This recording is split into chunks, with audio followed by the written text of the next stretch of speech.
Moving on to your career slightly now, what was your favourite period as a wrestler? There was so much from the Stampede days to your early WWF run with the Hart Foundation, and then on as champion, and then your heel run. So, what was your favourite period? Well, it's a good question because somebody asked me that in another interview, and I've often said that my favourite time was the Hart Foundation days with Pillman and Owen and Davey and Neidhart. It was a lot of fun for all of us to be kind of grouped together, and we all really did get along really well. So a lot of good camaraderie, and it was a bit of an adventure being so like a good guy in Canada and being so hated in America at the time. It was really kind of it was an interesting time for me, but I don't know that it was my favorite now. I think in reflection, I have to remember just before I won the title the first time, and maybe right after, that was when it was really special being a hero. It was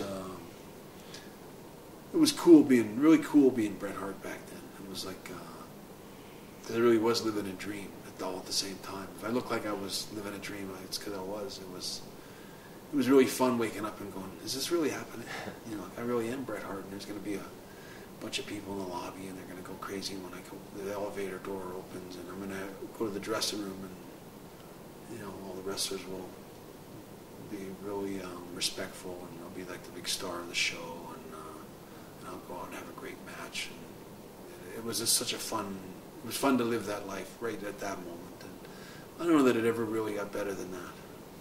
You speak of that period being your favourite as being the hero, but in 1997 when you did turn on the American fans, you speak a lot in the book about the kind of torment you went through in making that decision. But do you feel, with hindsight, it maybe helped your legacy as well? It kind of showed to everyone on the biggest stage that you could be a great heel and a great babyface at the same time. Yeah, I think the truth is that it was a necessary change. The audience that I wrestled in front of was mostly the American audience, and they really were shifting and changing and kind of going in a different direction. You couldn't really be the white hat good guy anymore, and it was kind of getting to be kind of like, give us something else, or get a mohawk or do something. Keep walking out there, with your glasses and giving them to the kids and stuff. Just wasn't going to keep flying very high.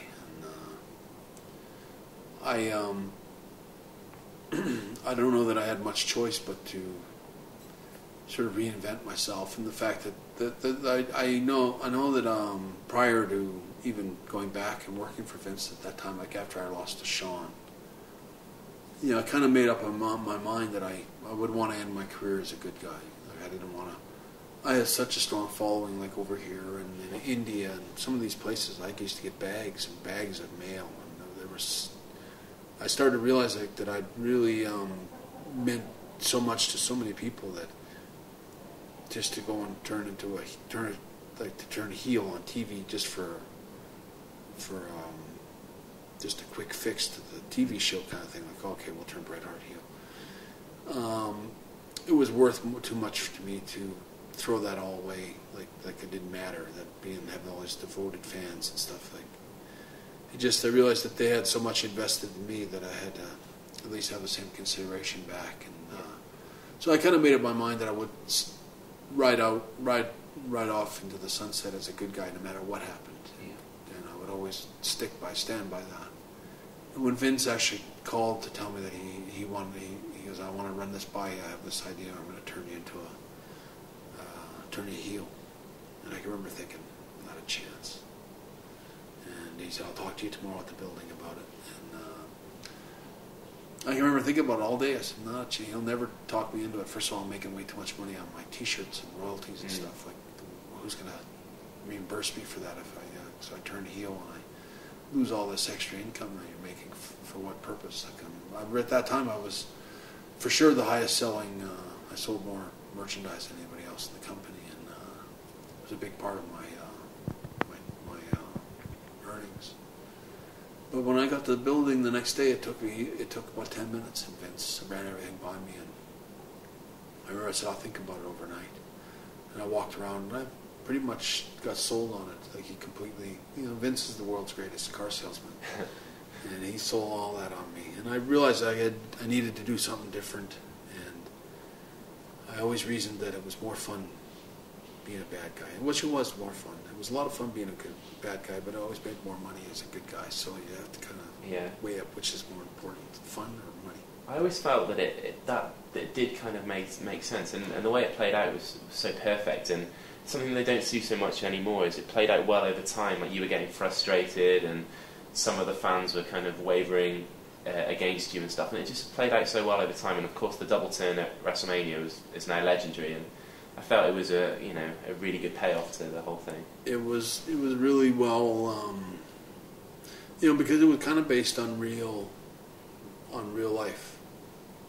And I've always said, I said it in that wrestling documentary a few years ago, this is a chance for the wrestling fans to be the bad guys.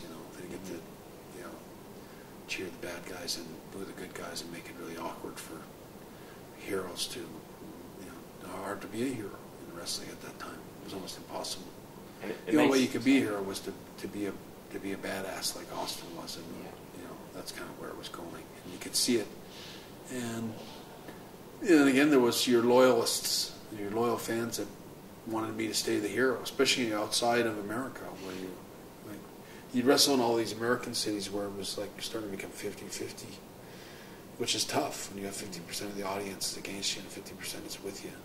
And then you come over to England and you have like 100% people for you, and so it's like you remember how that's where you see the contrast. You see how it used to be, and how the fans still love you as a good guy here, no matter who you are, whether you're Coco Beware or Bret Hart, or it's like you can play that role being a good guy. But when you go back to the States, it's you work so hard to get their support, and that they're not going to give it to you because it's more fun for them to slog you and cheer them.